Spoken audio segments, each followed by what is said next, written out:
Week 6, Part 1, 11.1, Expository Overview Assignment Details, 11.2, Genre Expository, 11.1, Expository Overview Details.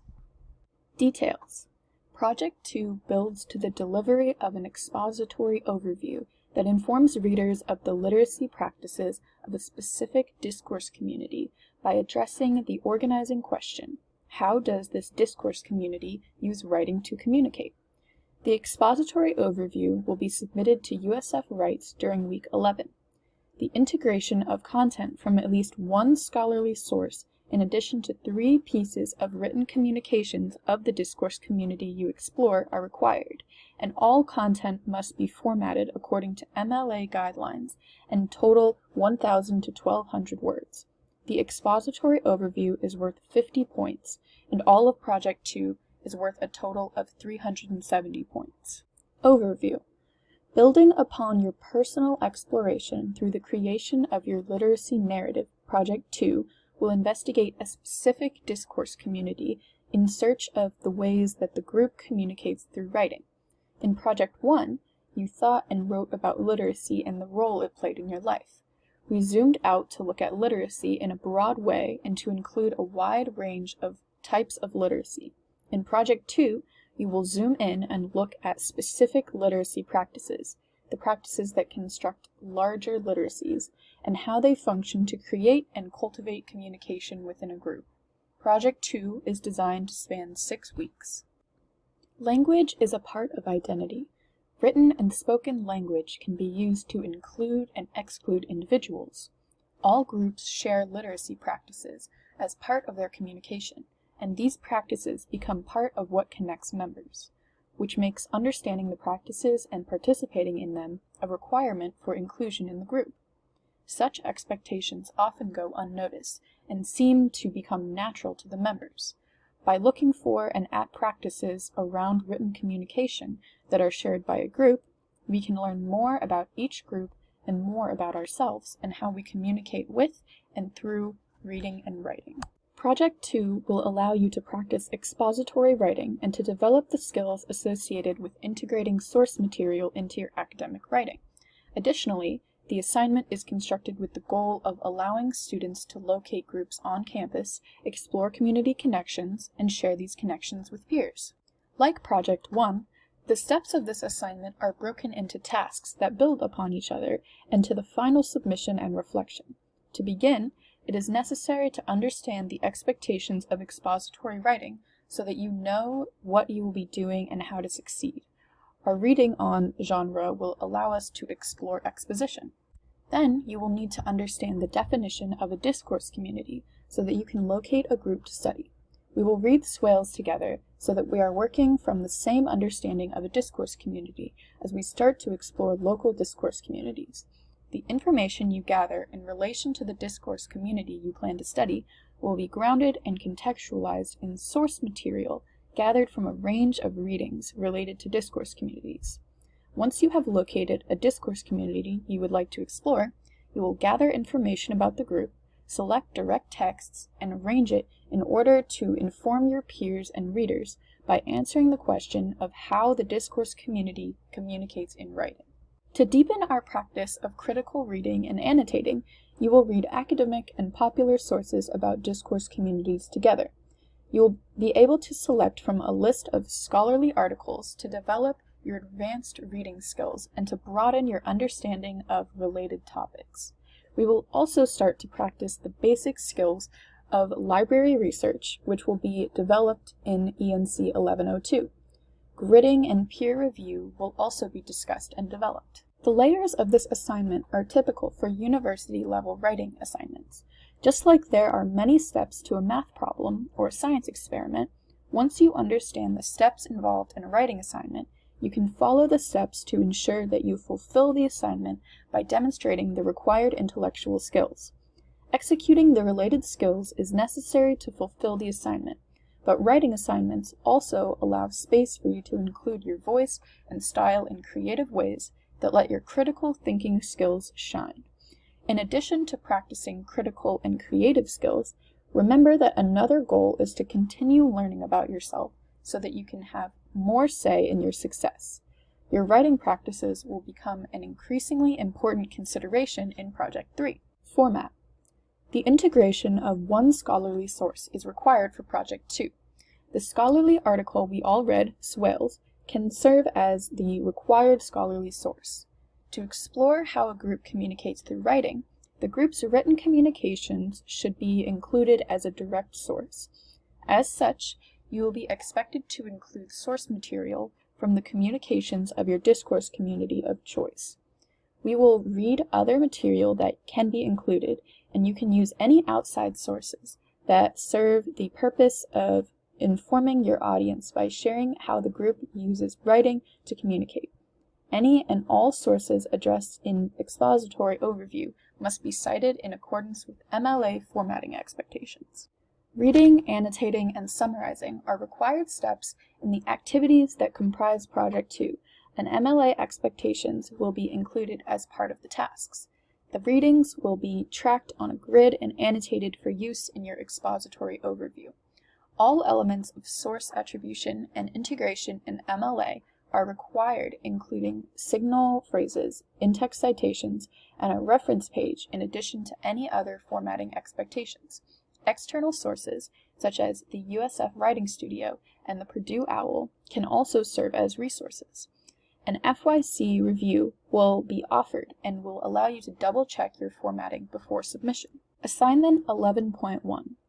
After you read the assignment overview closely and carefully, think through your approach to the construction of your expository overview. Then preview all the activities and assignments in Project 2. Once you have digested the material, craft a considered response in a complete sentence following the conventions of a formal academic writing for each of the following and submit it to Assignment 11.1 in Canvas. Number 1. What did you learn from the prior project that will inform your approach to this project? Number 2. What are the main details of this assignment? Be specific. Number 3. What specifically did you learn from previewing all the activities and tasks in Project 2? Number 4. What did you learn from your scheduling approach in Project 1, and how will you modify it for Project 2? Number 5. Describe this assignment in one sentence for a defined audience. Number 6. What will you need to succeed in this assignment? Number 7. What terms and concepts will you need to understand to fulfill this assignment? Number 8. What parts of the assignment interest you most? Number 9. What question would you ask your professor? Number 10. Finally, do you feel prepared to complete this assignment? If you do, what steps in this preparation process have helped most? If you do not, what will help you feel prepared? 11.2. Genre Expository. Expository writing. In Project 1, you looked at yourself and your story of literacy through the genre of a literacy narrative. Narrative writing is one of many forms of writing, which are known as genres. Genres of writing are different categories of writing that share characteristics such as audience, intention, style, conventions, or subject, among others. When we hear the term genre, it is often in reference to literary genres such as comedy and tragedy. More specifically, genre can refer to the style of writing as defined by shared specific conventions and characteristics, sci-fi, romance, horror. When we talk about genres of writing and writing studies and first-year composition, we are generally referring to the rhetorical modes: descriptive, expository, narrative, and persuasive writing. Genres span from literary or academic to email, resume, fan fiction, meme, or tweet. Knowing the mode or genre will let you know as the reader or writer what the work should do, and as a writer, it is useful to know how to work within and across genres and how to combine them to communicate. Project 2 practices expository writing. Stated simply, expository writing aims to explain something or to inform the reader. Expository writing can range from a Wikipedia entry to surgery instructions to academic analysis. Informing and explaining do benefit from sources. If you want to explain how to build something or tell your teacher about a person or event or summarize research findings, Including source material instead of simply relying on what you know or remember is more effective. Rhetorical modes don't often stand alone because the outcomes are audience dependent and usually overlap and build. Perhaps you are reading a persuasive piece on why you should recycle that includes an overview of the history of recycling practices in the United States. The expository background information would provide the foundation for the argument. Before you begin to persuade your reader, then it is important to provide any information needed to ground your argument. As a result, your persuasive writing would be built upon your expository writing. Similarly, in a narrative piece, the writer will often describe specific elements or events. Academic research is built on exposition and associated skills such as summary, analysis, and synthesis. Research designs and scholarly peer-reviewed articles are grounded in an overview of the scholarly literature on the topic. Conducting research requires reading the research on a topic so that you know what has and what has not been researched in relation to the subject, and what other researchers involved in the scholarly conversations have found through their research. An overview of the relevant research on a topic that is used to ground new research is called a literature review and is intended to provide an overview of the research on this topic. Constructing a literature review requires reading the relevant research on a topic and extracting the important information so that it can be summarized to inform your research and your reader. While the sources may be analyzed in addition to being summarized, the overall goal of a literature review is to inform and explain. Expository writing, in effect, is an important part of the overall research process. In Project 1, we practiced summary and worked to separate it from response by making sure that summary did not include our opinions or interpretations, and that it simply provided an overview of the information instead of including an argument or aiming to persuade. Summary is exposition. Exposition is informative. Exposition does not intend to make an argument, but expository writing does serve as a foundation for work that makes an argument. Building on exposition. As you advance through USF, you will often use expository writing to build a larger research process. Informing and explaining will remain an important step in research, but you will also be asked to bring new ideas and exploration to the conversation so that you can participate in the creation of information instead of simply in the distribution. For instance, perhaps in high school you were asked to write a paper on the psychologist Sigmund Freud, which would be an expository paper informing your reader about Freud. You might have just looked up some information on the internet or at the library about Freud and compiled it into a biography of his life. If you took a university-level introductory course on psychology and were asked to write a paper on Freud, you would be expected to use more scholarly sources and to include overviews of Freud's major theories, contributions, controversies, and impacts that would move your writing, while albeit still expository, beyond your previous report. If you took a more advanced course in psychology and focused on Freud, you'd likely be expected to know the information you learned from the previous process of writing informative papers on Freud, so that you could take a deeper dive into his theories and practices, perhaps identifying one area and moving into analysis of the theory instead of simply gathering information. At this point, you would be shifting into the role of participating in the creation of knowledge in addition to the compilation and distribution. If you stuck with psychology and Freud, you'd likely start applying Freudian theories in practice and experimenting with questions of efficacy and that may result in the expansion of the related theories and practices through analysis of your findings and synthesis of the findings of other researchers working in the same area, and would move up that pyramid we saw in Bloom's taxonomy. The same trajectory can be applied to any topic in any discipline. The first step, however, is to understand the information on the subject and to digest and distribute it to an audience in order to help clarify your understanding and theirs. Teaching others is the best way to learn. Beyond the academy. Expository writing can, however, stand alone. If an assignment asks you to explain or inform your audience on a topic, you need only provide information and sources to do so. If your boss asks you to write up the steps of a process for your coworkers, Your goal is simply to inform your coworkers of that process.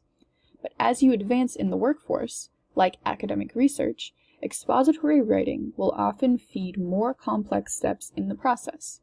If your boss asks you to deconstruct the current process and see what is or is not working, or to look for other options, you would build on your existing information and conduct research to bring new information to the matter. Our assignment is expository because the goal is for you to learn about the literacy practices of a discourse community and inform your peers and your readers. To do so, you will gather information about the group and from the group and connect it to the information on and about literacy practices and discourse communities. While informative in nature, successful completion of the assignment requires connecting various pieces of pertinent information and explaining them to your audience. Because you will be expected to include source material, part of the process will be to read and annotate sources to be included and integrated into your expository overview. To do so, you will build on the skills practiced in Project 1 and apply those techniques to scholarly texts. Like summary, remember that the goal is not to argue for or against anything, or to persuade your peers. Also, your goal is not to analyze the literacy practice or its efficacy or enter the conversations. That will occur in Project 3. For now, your goal is simply to inform your reader by exploring the written communications of the discourse community you select in order to answer the question of how the discourse community uses writing to communicate. Assignment 11.2. After reading this overview of the genre, post a considered response to each of the following. Number 1. Define expository writing. Number 2. When and why is expository writing used? Number 3. What is the goal of your expository overview? Number 4. What is the question that will frame your expository overview? Number 5. What will you explore in order to answer the question that frames your expository overview? Number 6. What will you avoid doing as part of your expository overview?